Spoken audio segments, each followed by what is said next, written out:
What's good, YouTube? It's the Baker. Gonna be going over a video today why I unfortunately won't be applying for Warframe Partner when I actually do hit the numbers and everything. This run that you're looking at here ended up leading to a 2-week trade suspension. After putting in a ticket about it, they first wouldn't disclose why, but it was a pretty obvious reason. They did end up in a later ticket, which we'll click over here later on and show you that.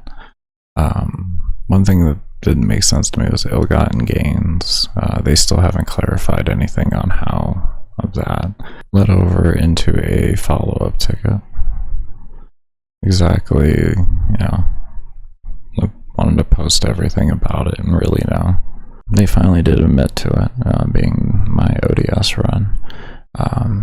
And they feel that a mission in that length apparently will pretty much always warrant a 2-week suspension, which doesn't quite make sense to me. I understand at the end of the day if like it triggered the system, but the fact that I was able to show video proof and build video and everything needed to replicate, you know, I should have had my trade suspension lifted. I would have been content with that. And them saying we're sorry about that, and that's fine. But here they're telling me going for a similar duration in the future, the mission results could draw extra scrutiny. So if I go that long again, which is what I'm actually been shooting for, like after I'd found out that universally among all endurance runs, rewards stop at 256 rewards. My end goal now when I'm playing a frame and testing a frame is that's what I'm going to be going for, is 256 rewards, and I'm going to bounce. That's the highest I want to go, because I don't want to play for no rewards. Like, I want scaling rewards at the end of the day. Why would I keep playing after I literally don't receive rewards anymore? And to me, that's a problem. This is what I love doing. This is what my viewers love watching me do. To me, it's ridiculous that they're gonna do that, and on top of it, not even give me anything in return of a false flag. Because I can understand AI is going to be triggered by something, but when it's a false flag, you should really actually not continue the punishment until punishment is actually going to end. And you should also actually give back to the consumer, because at the end of the day, this is a business. They don't have a business, you know, without us. And generally, when you misdiscipline a customer, you make it up to them in some fashion.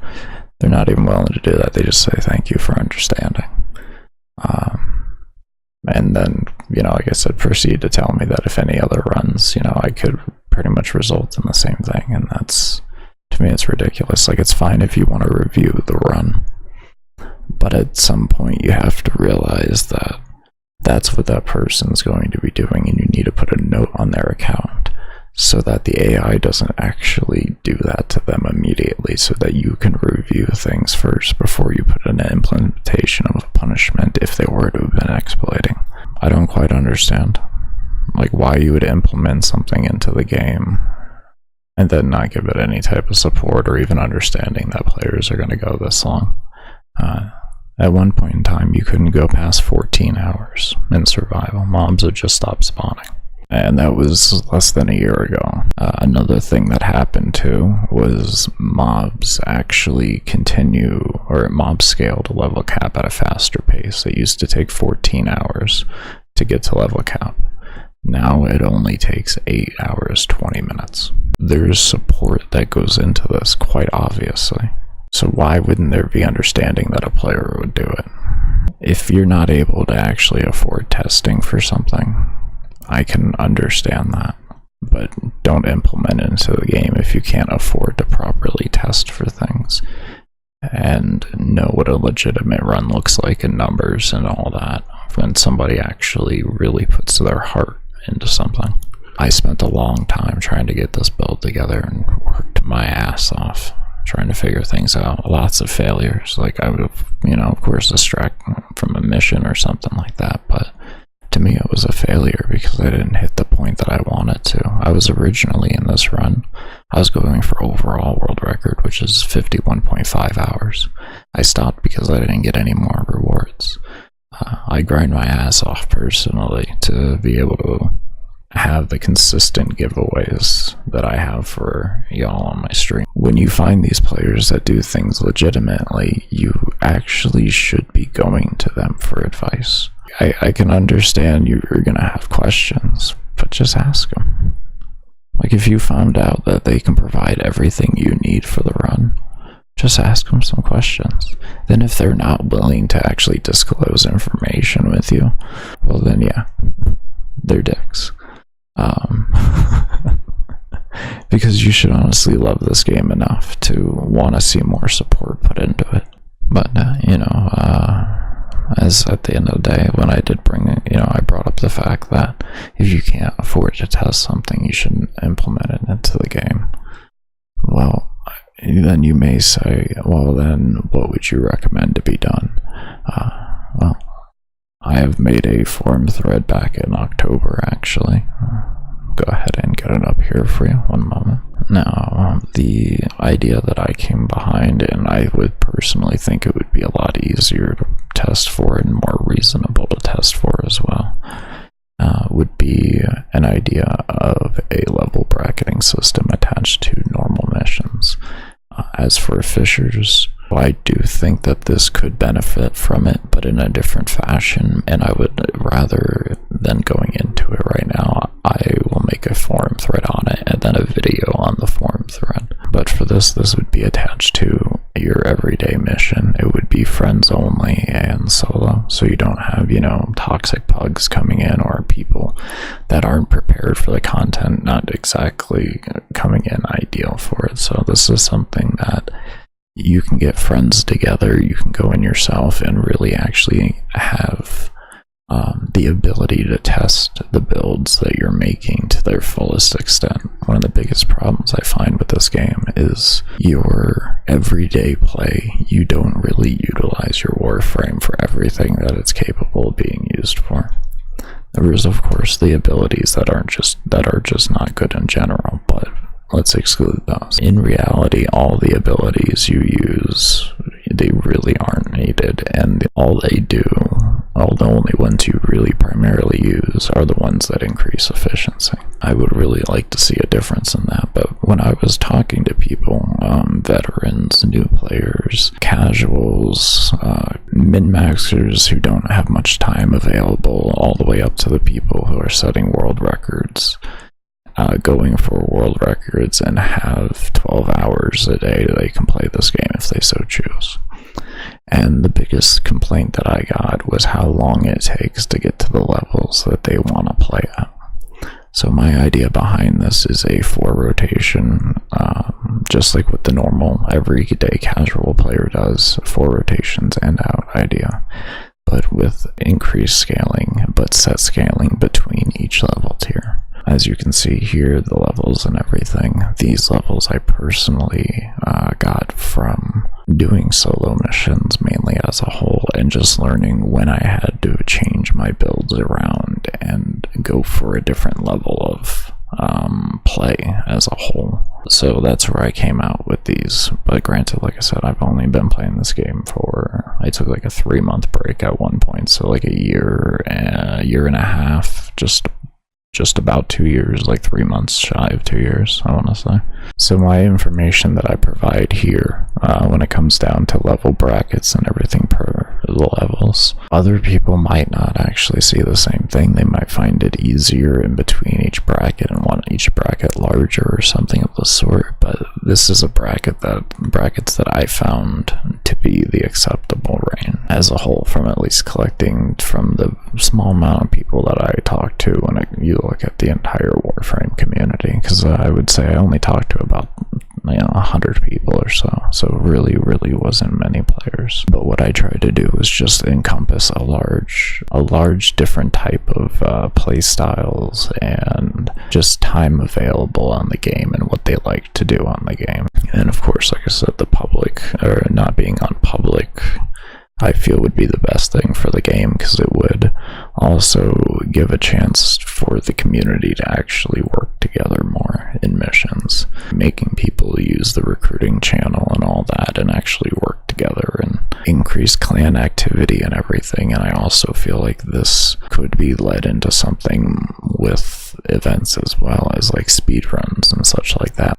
As for when it came to rewards, I do have rewards down here, but to be completely honest with you, DE bases their rewards off of, from what I can see at the end of the day, off of making money and keeping their game alive. So as if my rewards would work in any fashion to what DE would want, right? I would not agree or disagree with that. I would say take a look at it, get an idea. This is rewards that I talked to players and they had a good, and they liked the idea behind it. The boosters were permanently attached things, just like in Fishers. As you can see, they only go up to 50, so they'll go up to half of the value that you can get maxed out on Fishers. Just the one thing I will say is I can understand that you don't want to encourage players to really do crazy content, and you want to keep it more of a relaxed, just enjoyable experience.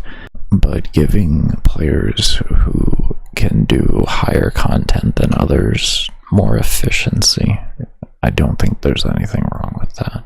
Putting in this level bracket thing would really help, and it would give you all the ability to test and not punish players who just want to actually find a challenge in the game. You know, they want to keep pushing themselves to that next level of challenge, because that's all I'm chasing, to be fair. You know, I was just chasing for just more challenge. I mean, at the end of the day, who reasonably goes to 9,999 for the exact same reward I could get, and does it in a mission that's time gated on the reward? You only have to want to do it for your own personal you want that challenge, you want that next level idea there that I had on the forums. Steve did like it at one point in time here. Give me a moment and I will get that post up for you.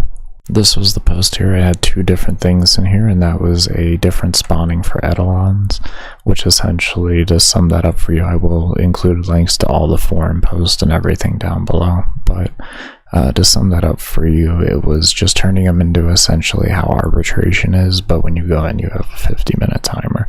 You know how arbitration has a countdown timer before you can do it again? Etalons would have the same thing, but it would be synced up with how long day and night cycle is. I highly doubt that's why he liked it, to be fair, because as I did talk to Pablo on his stream, and he used the words, when I described out how to, like, my idea for change behind it, he said, I don't know so much about that. I feel like night cycle is special. So I personally feel like that they like the rush and the rarity that it provides. But also attached to this was a new way for the endurance, so he did like that post and everything.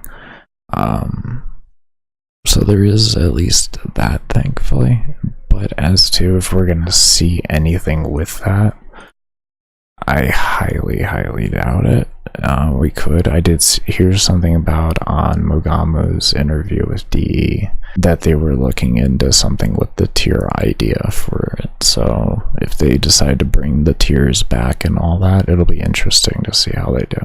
I also feel that most importantly, as I said, this would give you the ability, DE, to really provide testing, quality testing, to what you're actually setting up. You're not, if you're literally creating an endless system, there's no way that any company in the world could reasonably pay for that, because each tester could do nothing but test that mission for their entire career at that at your company. And that's kind of the reality behind that, and I definitely understand that. But that's why I also feel like this is a poor implementation. It's a beautiful idea, but I feel like it's a poor implementation because you're going to punish people that go this far because you can't reasonably test for it. So you have to give investigation every time it happens because you're confused by it because, well, you can't reasonably test for it because it's not just spawning, 100, 1,000 mobs, 10 mobs, 1 mob, it doesn't matter. It's not spawning them that will do it and then just sitting even in this room and spawning them. What's going to do and really give you an idea is doing everything exactly like I did, which is managing the O2 the same, sitting in the mission for that long and dealing with the fluctuation of mob spawns. And not only the mob spawns, but actually at the rate at which you kill mobs, thus making them respawn, because it does drastically change based on rotation of mobs. You're of course going to have rotations where you see a lot of Eximuses, you're going to have rotations where you see just a lot of regular heavy mobs, you're going to have rotations of just, weak mobs and everything. So unless you sit through that, or you have a spreadsheet that describes every single minute the exact mobs that are going to spawn, and it's literally set like that every single time. I've only done this run once, so I can't speak whether that would happen, nor would I actually even be able to reasonably test that. But doing something like what I've suggested here gives you real testing and control. And that would be the most important things for you all, so that you don't make these false flags again. Because I'm personally, not that it would matter to you, and I don't expect it to, but I hate to disappoint my community. But I can't support the company because of these types of actions. You all watch me work like no other trying to get these runs together. I wasn't even able to talk to my chat the entire time I've done that. I did this. It wasn't easy whatsoever. It may look chill, and but it isn't. You have to constantly be thinking and constantly looking at how much O2 is dropping when these mobs are dying right now. Where's my O2 at right now? How many seconds before my next oxygen comes in? Am I good to actually go and use this now?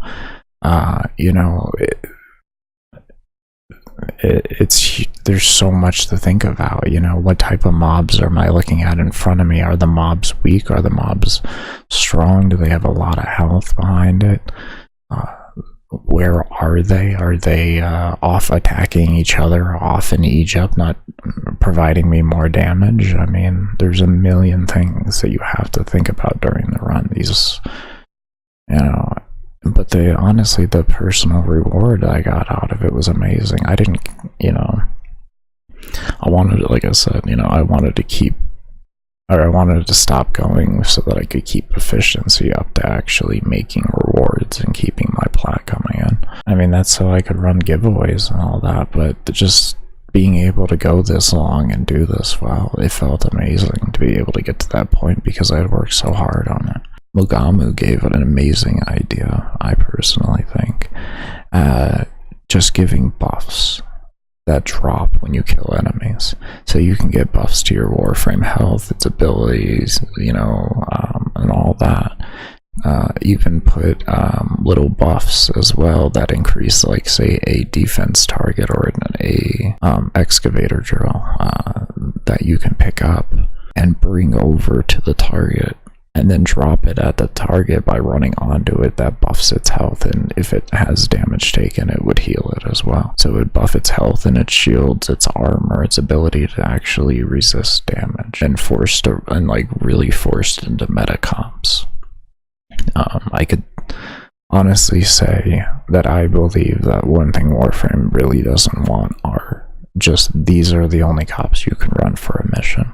And I believe the way to get around that would be dropping buffs that increase the damage of our weapons, the survivability of our warframes. There's just a lot of little things that could be done like that to make it so that you could still make frames in the game accessible without making them overpowered early on, because I can understand that being a problem as well. I watched you all struggle with Saren like no other, trying to balance her out. And this is something that, like Mogama presented, that could have actually prevented that as a whole, is just allowing buffs to happen. Go in with a 300 health Banshee with no survivability and you're just set up for resonance. You'll only be able to take maybe 2-3 hits at most. You know, it's something you could still respond to, like say like 3 to 5 hits, I guess, to be fair, because the hits can come in fairly rapid succession. But it would still give you the ability to respond and heal yourself with like Elevate. Then you have your frames like Rhino and all that are actual tank frames. Those can actually be tank frames and just be tanky as hell. You could give a buff to certain mods that would also greatly help this type of gameplay to suit it, like Guardian Detersion, the AoE taunt mod. If you were to increase that to a reasonable range or have it scale off your range on your melee weapons, it would work amazing with it. And you could have actual tank frames that pull all aggro to them, take it away from the group, and just tank the damage like no other. It would bring relevancy into into mods like Lifestrike as well. I just think it would really open up the game if you were to add these types of buffs.